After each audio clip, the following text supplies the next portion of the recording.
अस्सलाम वालेकुम, मैं हूँ किरण और आप देख रहे हैं यूट्यूब चैनल किरण के देसी खाने। अल्लाह पाक बरकत दे आपकी ज़िंदगियों में, आपकी सेहत में, आमीन सुम्मा आमीन। दोस्तों, आज हम आपको बनाना सिखाएंगे कमाल दी जोड़ी सरसों दा साग नाल मक्की दी रोटी। डबल तड़का सरसों दा साग नाल मक्की दी रोटी। जी हाँ दोस्तों, हमारे विलेज में सरसों के साग को डबल तड़के के साथ तैयार किया जाता है। बिलीव करें, जब एक बार आप इसे बनाएंगे तो हमेशा आपके घरों में भी साग इसी तरह से बनाया जाएगा। तो चलिए देखते हैं और सीखते हैं।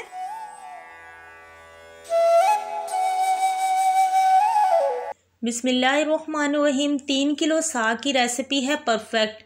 5 किलो साग को साफ़ करने के बाद 3 किलो साग बचा। 1 किलो साथ में पालक चाहिए। दोनों की कटिंग करके तैयार करके मैंने पहले से रखा हुआ था। अब हम साग बनाना शुरू करते हैं, जिसके लिए हमें एक खुला सा बर्तन चाहिए ताकि साग जो है वो आसानी से पक जाए। अब इसमें जाएगा पूरा 3 किलो पानी। फ्लेम हमने मीडियम रखनी है। जो साग हमने कटिंग करके तैयार किया हुआ था उसे अच्छी तरह से हमने पानी से पहले वॉश करना है, क्योंकि मिट्टी बहुत ज़्यादा होती है पालक में भी साग में भी। अच्छी तरह से वॉश करने के बाद सारा साग और पालक हम इस पानी में डाल देंगे। अच्छा, फ्लेम हमने मीडियम पर ही इसे पूरे 1 घंटे तक पकाना है। तो अब सारी पालक और साग डालने के बाद हम इसे ऊपर से कवर करेंगे और मीडियम फ्लेम पर हमने इसे पूरे 1 घंटे तक इसको रख देना है ताकि ये पकता रहे। तो हम आगे आपको बताएंगे वीडियो में कि इसे हम पूरा 1 घंटा क्यों पका रहे हैं। अब पूरा 1 घंटा गुजरने के बाद देखें साग जो है वो इस कंडीशन में आ चुका है। अब ये विंटर सीज़न का न्यू साग है तो ये थोड़ा सा कसैला होता है, तो हमेशा हम पहला पानी इसका निकाल देते हैं तो साग आपका मीठा तैयार होगा, बहुत ही टेस्टी तैयार होगा। तो ये पहला पानी है जो साग का हमने निकाल दिया। अब उसी बर्तन में उस साग को हम दोबारा से डालेंगे। अच्छा, साग को आपने हाथों की मदद से नहीं निचोड़ना, जस्ट इसका पानी आपने निकालना है। तकरीबन 15 से 16 मैंने ग्रीन चिली डाली है कट करके, और साथ में इसमें तकरीबन थोड़ा सा मैंने लहसुन डाला है कट करके। इसमें जाएगा पूरा 3 किलो गर्म पानी। पहले हमने इसमें बिल्कुल नॉर्मल पानी यूज़ किया क्योंकि हमने इसका पानी निकालना था। अब हमने साग को पकाना है तो इसमें हम इस्तेमाल कर रहे हैं गर्म पानी। जब भी आप साग बनाएं, पहले से पानी निकालने से पहले आप इसका पानी गर्म करके रख लें ताकि आपको इजी हो जाए। 1 टेबल स्पून इसमें नमक डालेंगे, चम्मच को हिलाएंगे। पूरे 9 घंटे का वक्त लगेगा साग को पकने में, तो वक्फे वक्फे से हम इसे चेक करेंगे, लेकिन हम इसे मीडियम टू लो फ्लेम पर पकाएंगे। अब यहाँ पर पूरे 4 घंटे के बाद हम साग की कंडीशन आपको दिखा रहे हैं। तो चम्मच को हटा के हम यहाँ पर मंधनी का इस्तेमाल कर रहे हैं। आप इसे पता नहीं क्या कहते हैं, हम इसके साथ साग की घुटाई करते हैं। तो इसको हम अभी से इस्तेमाल करना शुरू हो गए हैं ताकि लास्ट में जो हमें ज़्यादा मेहनत है तो वो हम अभी से, जब भी हम साग को चेक करेंगे तो हम इसके साथ साग को घुमाते रहेंगे ताकि साग जब तैयार हो तो बहुत ही शानदार हो। तो अब तकरीबन पूरे 9 घंटे के बाद मैं यहाँ पर आपको साग की कंडीशन दिखा रही हूँ। देखिए पानी इसका अच्छे से ड्राई हो चुका है, बहुत ही अच्छा साग गला है, क्योंकि हम इसके साथ साथ ही जैसे जैसे हम साग चेक कर रहे थे वैसे वैसे हम मंधनी को चलाते जा रहे थे। अब लास्ट में जो हमें मेहनत करनी होगी ना वो ज़रा कम हो जाएगी।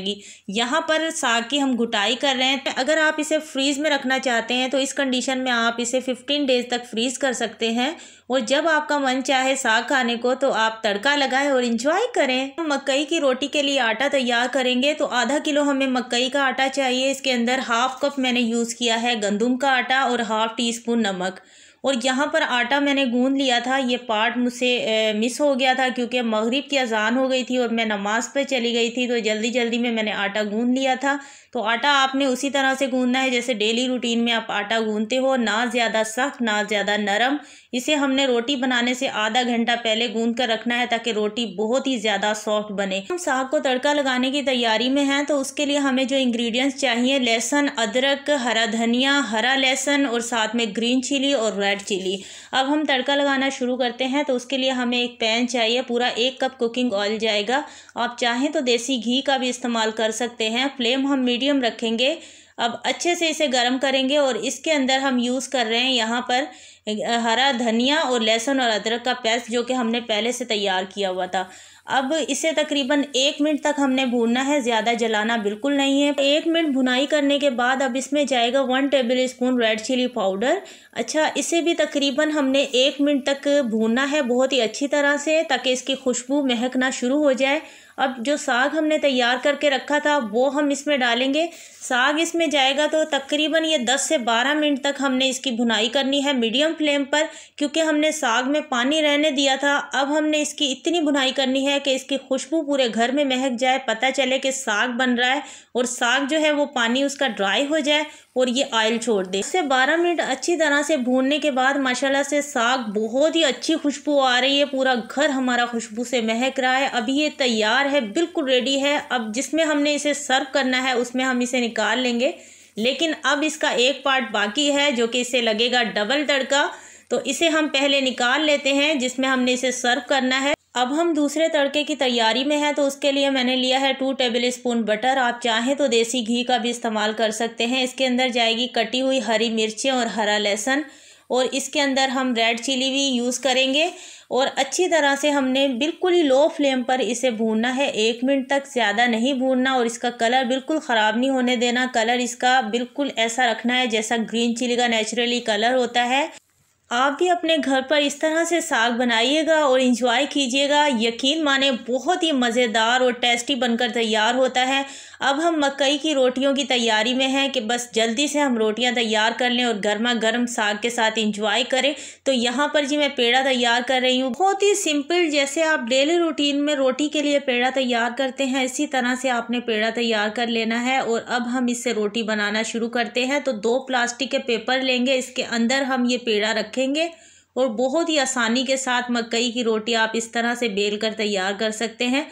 अच्छा, इसमें मैंने मकई का आटा ज़्यादा इस्तेमाल किया है और गंदम का आटा मैंने कम इस्तेमाल किया है, क्योंकि साग के साथ हमारे यहाँ मकई की रोटी ज़्यादा शौक से खाई जाती है।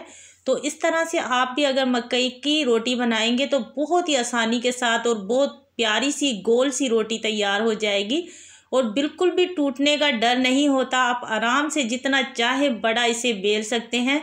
तो यहाँ पर जी रोटी बेल कर तैयार हो चुकी है। अब हम इसे पकाना शुरू करते हैं। तो इस तरह से आपने इसका पेपर उतारना है, एक हाथ पे रोटी रखनी है और इस तरह से आप तवे पर रोटी डाल लें। एक साइड से रोटी पके तो उसके ऊपर आप देसी घी या ऑयल लगा लें और अच्छी तरह से इस तरह से दोनों साइडों से रोटी को पकाने के बाद आप इसे उतार लें। बहुत ही इजी है ये रोटी बनाना। इसी तरह से सारी रोटियां बनाकर हम तैयार कर लेते हैं और बहुत ही आसानी से मकई की रोटियां बनकर तैयार हो जाती हैं। अगर सरसों का साग हो और उसके साथ मकई की रोटी हो तो वाह जी वाह, खाने का मज़ा ही आ जाता है। तो ये आखिरी रोटी जो है वो बनकर तैयार हो चुकी थी। इसके ऊपर हम मक्खन लगा रहे हैं। गरम गरम रोटियों के ऊपर मक्खन लगा लिया जाए तो बस फिर खाने का और ही मज़ा दोबाला हो जाता है। और यहाँ पर जी माशाल्लाह से मकई की रोटियाँ शानदार सी तैयार हैं, साथ में साग भी। तो दोस्तों, उम्मीद करती हूँ आपको रेसिपी ज़रूर पसंद आई होगी। फीडबैक देना बिल्कुल मत भूलिएगा। ट्राई कीजिएगा, बनाइएगा, एंजॉय कीजिएगा। मिलते हैं नेक्स्ट वीडियो में। अपना बहुत सारा ख्याल रखिएगा, दुआओं में मुझे भी याद रखिएगा। Thank you for watching. अल्लाह हाफिज़।